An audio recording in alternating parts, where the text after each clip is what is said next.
Assalamualaikum warahmatullahi wabarakatuh. Perkenalkan, saya Tiffany Afsari, NIM 203110197 akan menjelaskan tentang anatomi fisiologi sistem pencernaan. Sistem pencernaan yang dimulai dari mulut sampai anus adalah sistem organ dalam manusia yang berfungsi untuk menerima makanan, mencernanya menjadi zat-zat gizi dan energi, menyerap zat-zat gizi ke dalam aliran darah, serta membuang bagian makanan yang tidak dapat dicerna atau merupakan sisa proses tersebut dari tubuh. Saluran pencernaan terdiri dari mulut, tenggorokan, kerongkongan, lambung, usus halus, usus besar, rektum, dan anus. Sistem pencernaan juga meliputi organ-organ yang terletak di luar saluran pencernaan, yaitu pankreas, hati, dan kandung empedu. Yang pertama, mulut. Mulut merupakan suatu rongga terbuka tempat masuknya makanan dan air. Mulut biasanya terletak di kepala dan umumnya merupakan bagian awal dari sistem pencernaan lengkap yang berakhir di anus. Mulut merupakan jalan masuk untuk sistem pencernaan. Bagian dalam dari mulut dilapisi oleh selaput lendir. Pengecapan dirasakan oleh organ perasa yang terdapat di permukaan lidah. Pengecapan relatif sederhana, terdiri dari manis, asam, asin, dan pahit. Makanan dipotong-potong oleh gigi depan atau incisivus dan dikunyah oleh gigi belakang, molar, dan geraham, menjadi bagian-bagian kecil yang lebih mudah dicerna. Ludah dari kelenjar ludah akan membungkus bagian-bagian dari makanan tersebut dengan enzim-enzim pencernaan dan mulai mencernanya. Ludah juga mengandung antibodi dan enzim, misalnya lisozim, yang memecah protein dan menyerang bakteri secara langsung. Proses menelan dimulai secara sadar dan berlanjut secara otomatis. Yang kedua yaitu faring, merupakan penghubung antara rongga mulut dan kerongkongan. Di dalam lengkung faring terdapat tonsil atau amandel, yaitu kelenjar limfe yang banyak mengandung kelenjar limfosit dan merupakan pertahanan terhadap infeksi.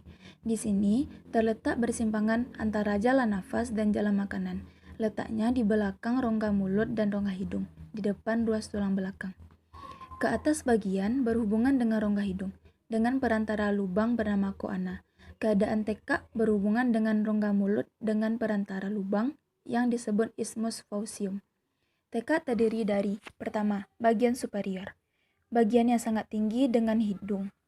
Bagian superior disebut nasofaring. Pada nasofaring bermuara tuba yang menghubungkan tekak dengan ruang gendang telinga. Yang kedua, bagian media. Bagian yang sama tinggi dengan mulut. Bagian media disebut orofaring. Bagian ini terbatas ke depan sampai di akar lidah. Yang ketiga, bagian inferior. Bagian yang sama tinggi dengan laring, bagian inferior disebut laryngofaring, yang menghubungkan orofaring dengan laring. Selanjutnya adalah kerongkongan. Kerongkongan adalah tabung berotot pada vertebrata yang dilalui sewaktu makanan mengalir dari bagian mulut ke dalam lambung. Makanan berjalan melalui kerongkongan dengan menggunakan proses peristaltik. Esofagus bertemu dengan faring pada ruas ke-6 tulang belakang. Menurut histologi, esofagus dibagi menjadi 3 bagian. Yang pertama, bagian superior, yang sebagian besar adalah otot rangka. Yang kedua, bagian tengah, campuran otot rangka dan otot halus. Ketiga, serta bagian inferior, yaitu terutama terdiri dari otot halus. Selanjutnya, lambung. Lambung merupakan organ otot yang berongga, yang besar, dan berbentuk seperti kandang kedelai. Terdiri dari 3 bagian yaitu kardia, fundus, antrum.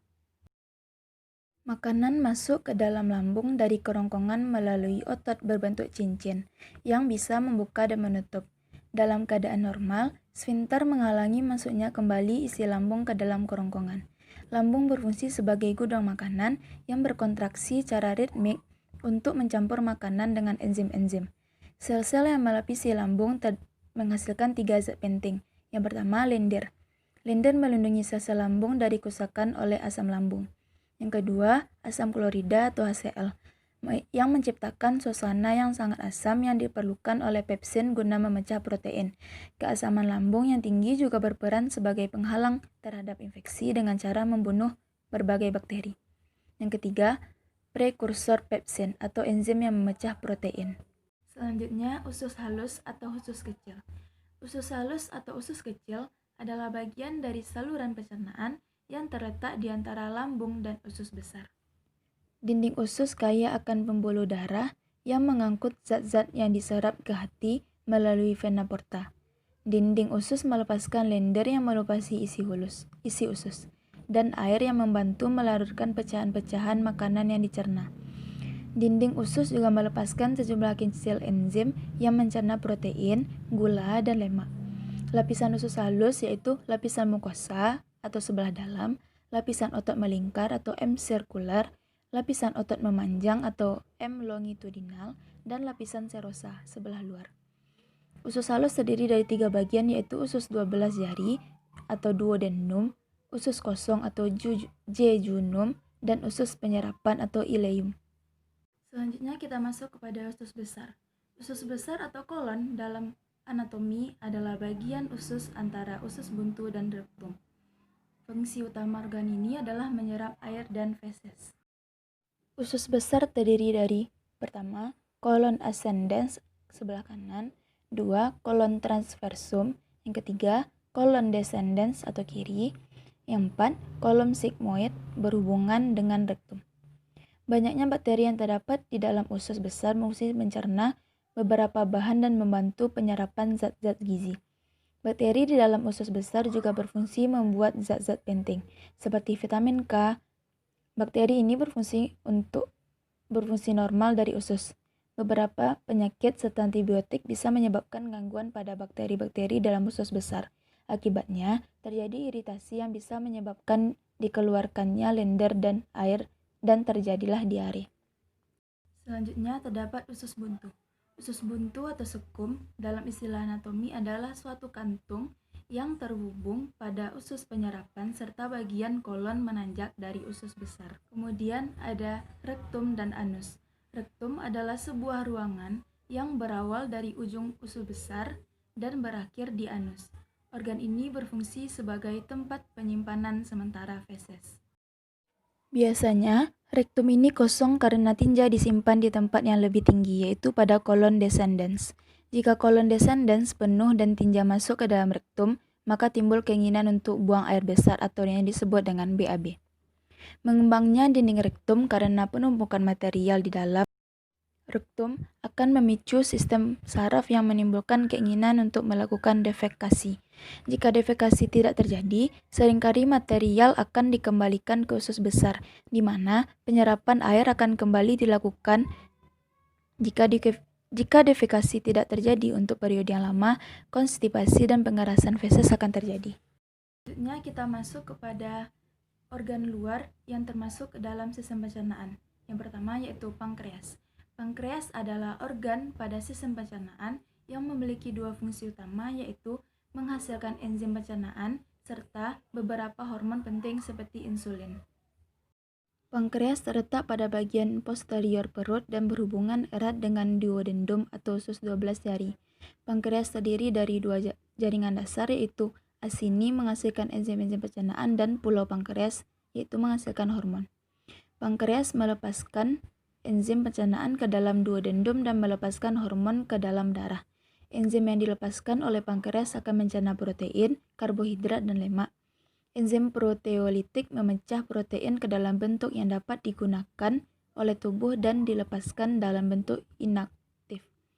Enzim ini hanya akan aktif jika telah mencapai saluran pencernaan. Pankreas juga melepaskan sejumlah besar sodium bikarbonat yang berfungsi melindungi duodenum dengan cara menetralkan asam lambung. Selanjutnya hati. Hati merupakan sebuah organ yang terbesar di dalam badan manusia dan memiliki berbagai fungsi. Beberapa di antaranya berhubungan dengan pencernaan.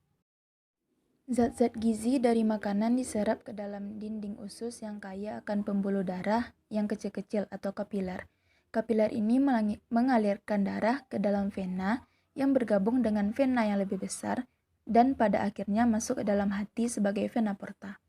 Vena porta terbagi menjadi pembuluh-pembuluh kecil di dalam hati, di mana darah yang masuk diolah. Hati melakukan proses tersebut dengan kecepatan tinggi. Setelah darah diperkaya dengan zat-zat gizi, darah dialirkan ke dalam sirkulasi umum. Kemudian, kandung empedu adalah organ berbentuk buah pir yang dapat menyimpan sekitar 50 ml empedu yang dibutuhkan tubuh untuk proses pencernaan. Pada manusia, panjang kandung empedu adalah sekitar 7-10 cm dan berwarna hijau gelap, bukan karena warna jaringannya, melainkan karena cairan empedu yang dikandungnya. Organ ini terhubung dengan hati dan usus 12 jari melalui saluran empedu. Empedu memiliki dua fungsi penting, yaitu membantu pencernaan dan penyerapan lemak dan berperan dalam pembuangan limbah tertentu dari tubuh, terutama hemoglobin, yang berasal dari penghancuran sel darah merah dan kelebihan kolesterol. Baiklah, sekian dari saya. Salah dan janggal mohon dimaafkan. Assalamualaikum warahmatullahi wabarakatuh.